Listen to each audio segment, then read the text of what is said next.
couldn't sleep. I've been thinking about NA, AA, CODA, all those programs that I belonged to, all those people I knew, all those people I sponsored.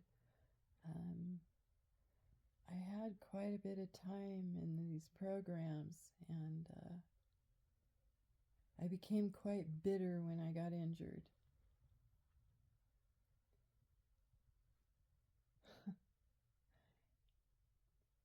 Recovery has been a huge part of my life since I was in my 20s. I grew up with alcoholics. I grew up around drug addicts and alcoholics, and I didn't want that for my life, right?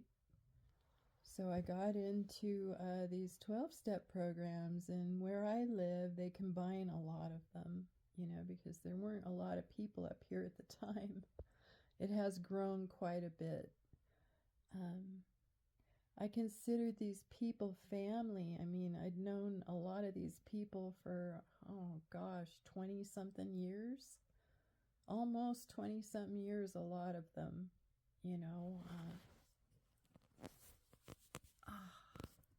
always thought they'd be there for me, right? So I get injured, and what happens is they turned on me. Everyone assumed I was using. And that's the approach that everybody took. Not one single person came to the house to see me, to talk to me, nothing. They encouraged my partner to leave me. They harassed me online. Some of them still are. I'm still blocking people. Unbelievable. And I didn't do anything to these people. Nothing. I let them know I needed help. They saw what was going on with me. They knew I wasn't okay. And it was just awful what they did. It was like a lynching mob.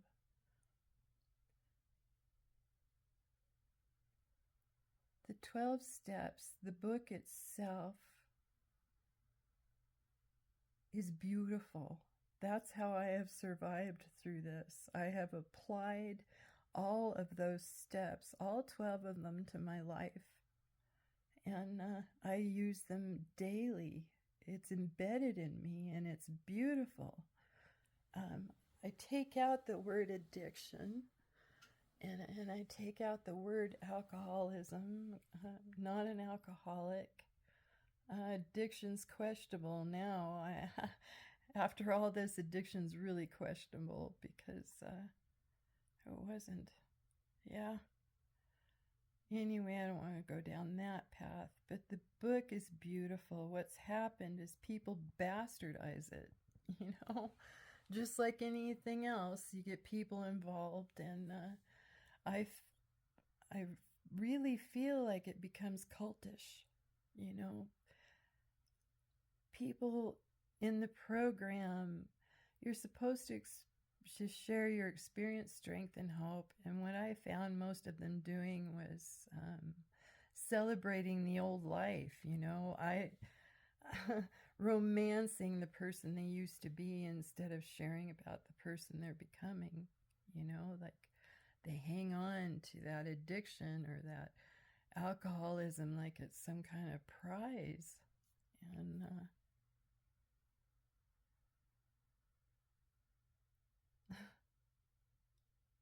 I think it's wonderful if you can get clean and get away from something that's been destroying your life. I truly do.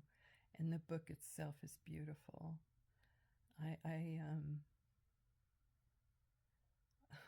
I would love for everybody to read it just once,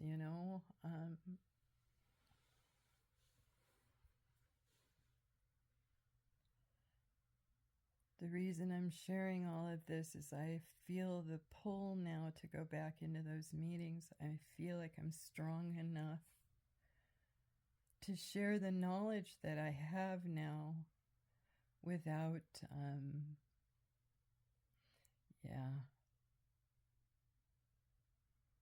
because I feel it's very important. I feel the people in the meetings need to be aware of dependency and what these drugs are actually doing. I was extremely naive. I had sponsees that I let go because I thought, like my friends in that program did to me, that they had started using again. I didn't understand dependency, and neither did they. Nobody does, and I want to be that voice. I really don't want those friends back. But I think the message needs to be sent, and I think I can go in there now and not say, oh, poor me, and look what you did to me. None of that. I think I can sit there and tell them what happened to me and what I've experienced and share the knowledge. The rocks have got me going down this path. I was thinking, where's the best places I could put them,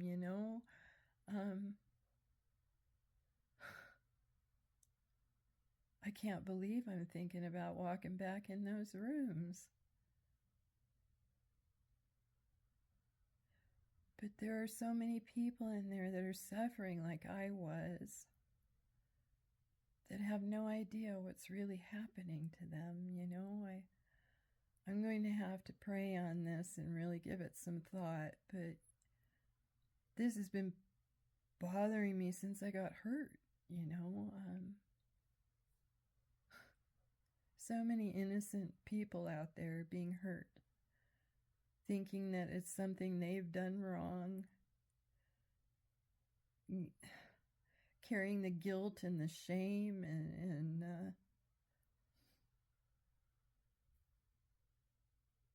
having their lives destroyed, all out of ignorance. I don't know.